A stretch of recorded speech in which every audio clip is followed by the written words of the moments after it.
नमस्कार सभी लोगों को। यहाँ से सुनिए, मैं Rupendra Kumar mission diabetes free India की तरफ से आगे पास आ जाओ थोड़ी देर।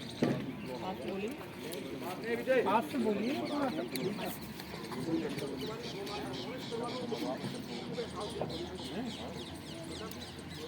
मैं Rupendra Kumar mission diabetes free India की तरफ से आप सभी लोगों का स्वागत करता हूं। आज के फ्री ग्लूकोज चेकअप कैंप में आप सभी ने पार्टिसिपेट किया, उसके लिए मैं आप सभी लोगों का धन्यवाद देना चाहता हूं। और साथ में धन्यवाद देना चाहता हूं डॉक्टर जनक सिंह जी का, जिन्होंने हमें यहाँ पर ये कैंप लगाने की अनुमति दी। जैसा कि हम लोग जानते हैं कि हमारे भारत देश में डायबिटीज महामारी की तरह फैल चुका है, या मैं ये कहूँ कि भारत तो डायबिटीज की राजधानी बन चुका है। अगर आज हम नहीं जागे तो बहुत देर हो जाएगी। अब हम लोगों को जागने की जरूरत है और इस विषय पर चर्चा करने की जरूरत है। आज मैं समय कम होने के कारण डायबिटीज पर चर्चा नहीं करूंगा।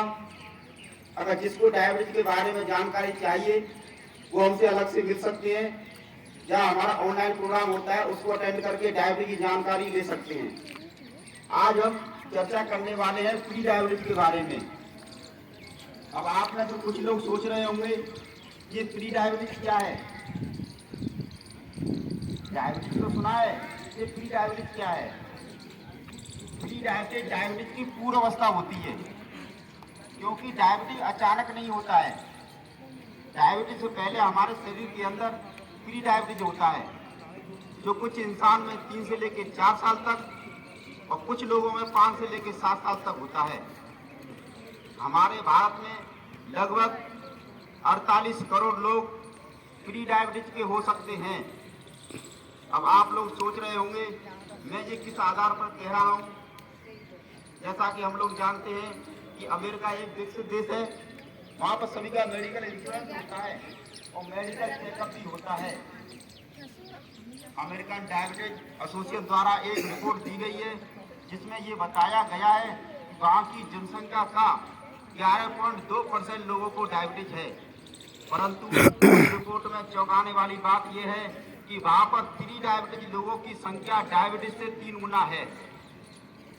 अगर इस रिपोर्ट को हम आधार मान लें तो भारत में कहा जा रहा है कि 12% लोगों को डायबिटीज होने की संभावना है। मतलब 16 करोड़ लोगों को डायबिटीज होने की संभावना है। अगर हम इसको प्री डायबिटीज में 3 गुना करते हैं तो 48 करोड़ लोग हमारे भारत में प्री डायबिटीज के हो सकते हैं।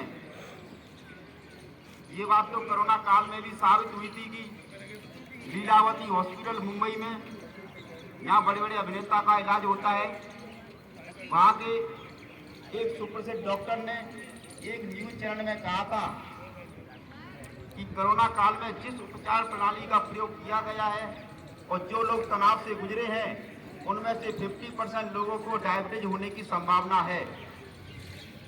इससे साफ तौर पे मालूम पड़ता है कि जिन लोगों को डायबिटीज होने की संभावना है वो लोग इस समय पर प्री डायबिटीज की अवस्था में रह रहे होंगे और आने वाले समय में कोरोना के कारण एक भारी संख्या में डायबिटीज होने की संभावना है। ये बहुत बड़ी चिंता का विषय है। अब सवाल ये उठता है कि अब हम लोगों को क्या करना होगा। क्या हमें ऐसे ही चुपचाप रहना चाहिए? मैं जानता हूँ कि आप लोगों का जवाब होगा कि अब हम लोगों को जागरूक होना चाहिए और इस विषय पर चर्चा करनी चाहिए। बस यही कार्य हम मिशन डायबिटीज फ्री इंडिया की तरफ से कर रहे हैं। दोस्तों, हमने पाया है कि प्री डायबिटीज को रिवर्स करना बहुत आसान है। मात्र 4 से 6 महीने के प्रयास से हम प्री डायबिटीज को आसानी से रिवर्स कर सकते हैं। परंतु भारत के लोगों को इसके बारे में जानकारी न होने के कारण भारत में तेजी से बढ़ता चला जा रहा है। अब आप लोग सोच रहे होंगे क्या कोई सामान्य इंसान इसके बारे में जान सकता है? क्या इसका कोई टेस्ट होता है? दोस्तों, गुड न्यूज है, इसका एक टेस्ट होता है HbA1c। HbA1c ये पूरे 90 दिन का ग्लूकोज लेवल दर्शाता है। जैसा कि मैंने आपको पहले बताया था कि डायबिटीज अचानक नहीं होता। डायबिटीज से पहले प्री डायबिटीज होता है, जो 1 से लेकर 7 साल तक शरीर में रहता है। अगर इसी बीच में हम इस HbA1c टेस्ट को कराते हैं तो हमें पता चल सकता है कि हम प्री डायबिटीज हैं और भविष्य में डायबिटीज हो सकता है। तो फिर क्या है, हम इसको आसानी से रिवर्स कर सकते हैं और आसानी से इसका इलाज करा सकते हैं। दोस्तों, कितना सुखद सपना होगा कि सभी लोग अपने आप को ये टेस्ट करा लें। अगर उन्हें पता चल सकता है कि प्री डायबिटीज है तो वो आसानी से रिवर्स हो सकते हैं।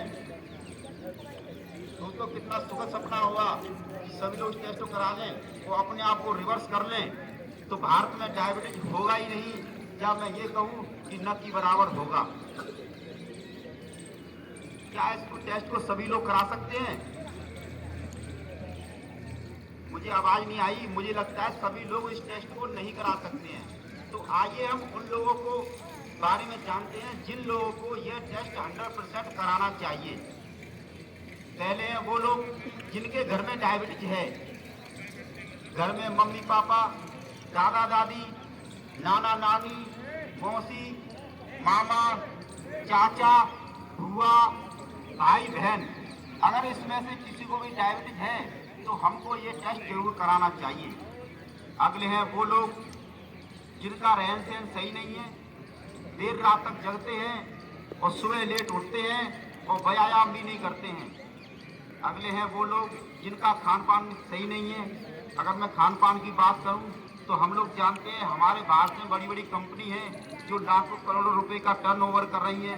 उन कंपनियों से हम दाल दलिया तो मंगाते नहीं हैं, उन कंपनियों से मंगाते हैं पिज्जा, बर्गर, नमकीन। अब इन चीज़ों से, इनमें जो केमिकल मिले होते हैं, इनकी वजह से डायबिटीज की संभावना होती है। तो इन लोगों को भी ये टेस्ट जरूर कराना चाहिए।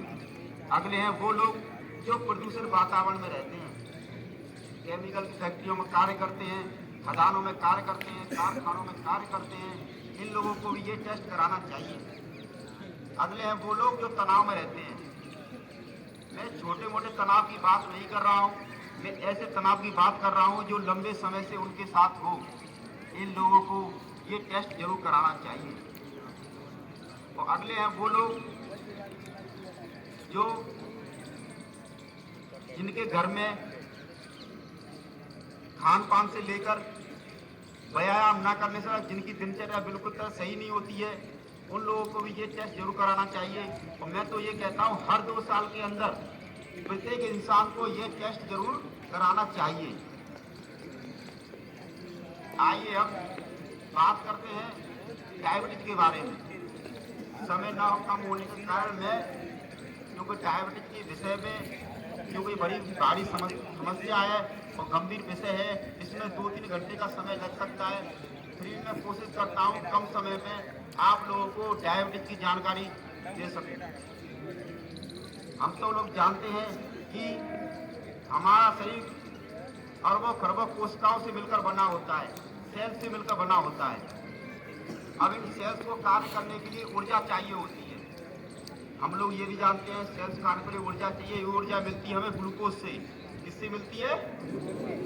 अब ग्लूकोज कहाँ से आता है? ग्लूकोज आता है हमारे भोजन से। कहाँ से आता है? भोजन से। जब खाना खाते हैं, जितना साइंस पता कर पाया है, हमारे भोजन से हमें carbohydrate, protein, fat, vitamin, minerals प्राप्त होते हैं। जब कार्बोहाइड्रेट का विघटन होता है, अंतिम रूप में बनता है ग्लूकोज। और ग्लूकोज आता है हमारे ब्लड के अंदर, क्योंकि ब्लड का कार्य होता है हमारे संपूर्ण शरीर को कार्य प्रदान करना, सामान का आवागमन करवाना। जब ग्लूकोज ब्लड के अंदर आता है तो ग्लूकोज पहुंच जाता है सेल्स के पास, परंतु सेल्स के अंदर ग्लूकोज अंदर अकेला प्रवेश नहीं कर सकता है। ग्लूकोज को सेल्स के अंदर जाने के लिए एक हार्मोन्स की जरूरत पड़ती है। उस हार्मोन्स का नाम होता है इंसुलिन। अब इंसुलिन कहाँ बनता है? इंसुलिन हमारे शरीर के अंदर पेट के पीछे ग्रंथि होती है पैनक्रियाज, उसके अंदर बीटा सेल इंसुलिन का निर्माण करते हैं। इंसुलिन का निर्माण कब करते हैं? इंसुलिन का निर्माण करते हैं 2 तरीके से। एक तो 24/7 करते रहते हैं, और एक जब करते हैं ग्लूकोज की मात्रा ज़्यादा होती है तब वो ज़्यादा इंसुलिन बनाते हैं। और इंसुलिन बनने के बाद आता है ब्लड के अंदर। मैं सरल भाषा में कहूँ तो हमारे सेल्स के ऊपर एक रिसेप्टर लगा रहता है, एक तरह का ताला। क्या लगा रहता है? इसको इंसुलिन नाम की चाबी इसको खोलती है और ग्लूकोज चैनल ओपन होता है और ग्लूकोज हमारे सेल्स के अंदर चला जाता है। हमारे सेल्स के अंदर एक पावर हाउस होता है, जैसे मोटरसाइकिल में इंजन होता है उसी तरह से एक पावर हाउस होता है, उसको बोलते हैं माइक्रोकांडिया। आप लोग जाके क्लास में साइंस की किताब में ये चीज पढ़ना, आपको मिलेगी माइक्रोकांडिया।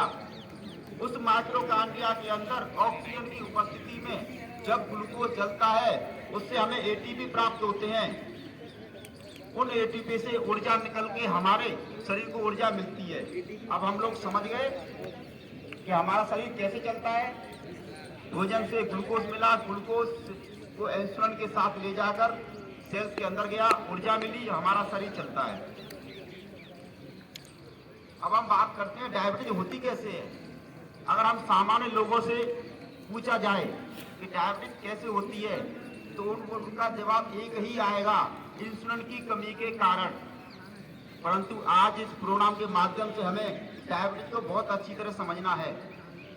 दोस्तों, डायबिटीज के अंदर टाइप 1 डायबिटीज, टाइप 1.5 डायबिटीज और टाइप 2 डायबिटीज।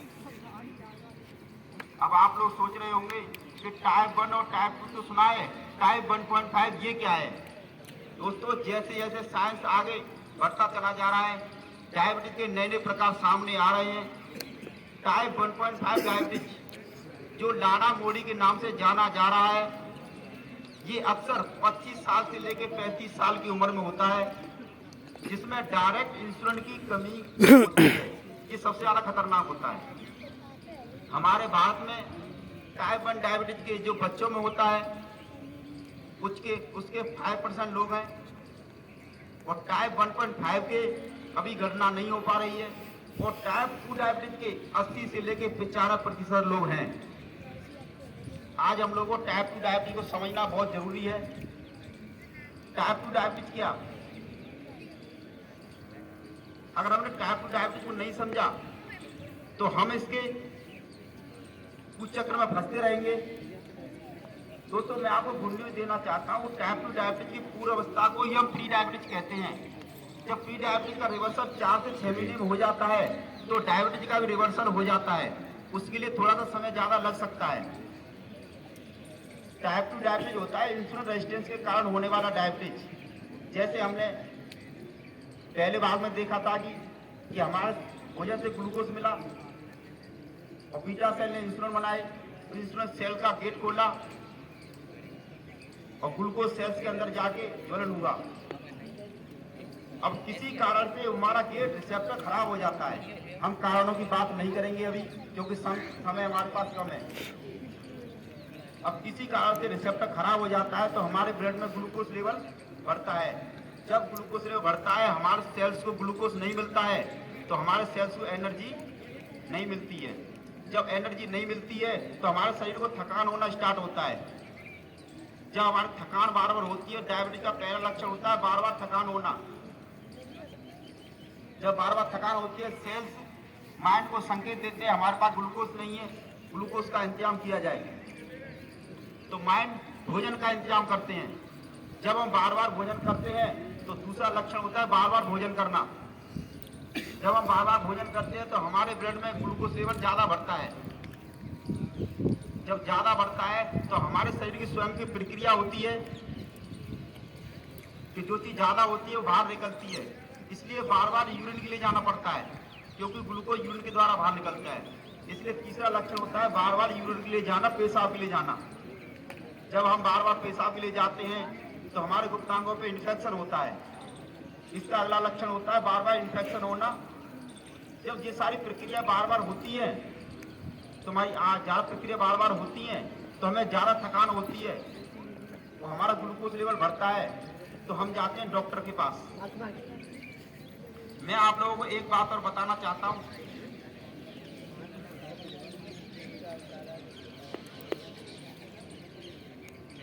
हम जाते हैं डॉक्टर के पास, डॉक्टर हमें टैबलेट देते हैं और बोलते हैं ये टैबलेट आपको जिंदगी भर लेनी पड़ेगी। हम उस टैबलेट को स्वीकार कर लेते हैं, परंतु उस टैबलेट के कारण हमारा शरीर और भी खराब होता चला जाता है।